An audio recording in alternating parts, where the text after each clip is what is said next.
आणि आता एक राजकीय बातमी। ठाकरेंच्या शिवसेनेचे नेते भास्कर जाधवांनी मुंबईमध्ये शिवसेना भवनात गुहागरमधल्या मुंबईवासींच्या मेळाव्यात बोलताना मोठे गौप्यस्फोट केले। भास्कर जाधव या मेळाव्यामध्ये चांगलेच आक्रमक झाले होते। 2024च्या निवडणुकीमध्ये प्रचाराच्या वेळी जातीवाचक बोलल्याचा ठपका ठेवत आपल्या अटकेसाठी तत्कालीन मुख्यमंत्री एकनाथ शिंदे आणि गृहमंत्री फडणवीस यांनी दबाव आणला होता, असा गौप्यस्फोट त्यांनी केला। ब्राह्मण समाजावरही त्यांनी आगपाखड केली। ब्राह्मण समाज पाताळयंत्री असल्याचा आरोप करत समाजात तेढ निर्माण करणारा अनाजी पंत, असं भास्कर जाधव म्हणाले। सावध व्हा, हा शेवटचा वार आहे, मी बाजूला झालो तर तुम्हाला गिळून टाकतील, असा इशाराही त्यांनी कुणबी समाजाला दिलाय।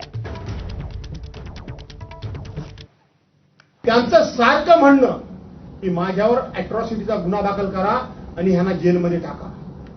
ते आज नेत्यांचे फोन सांगत नाही, त्यावेळेला एकनाथ शिंदेच मुख्यमंत्री होते।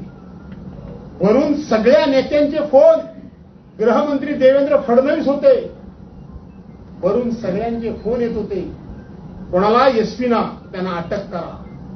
त्यांनी सांगितलं ज्या दिवशी एवढा जरी पुरावा सापडला तर मी अटक करेन, पण एवढाही पुरावा नाही।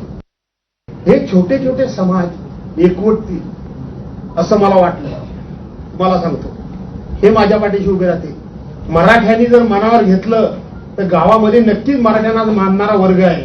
ब्राह्मणांपेक्षा मराठ्यांना म्हणतात काय? हो मराठ्यांनो, म्हणतो एक असला तरी भारी पडतो, पाताळ यंत्री आहेत ते, एक असला तरी तुम्हाला माहित नाही काय करू, गिरमिट लावतो। आणि म्हणून हे सगळे समाज एक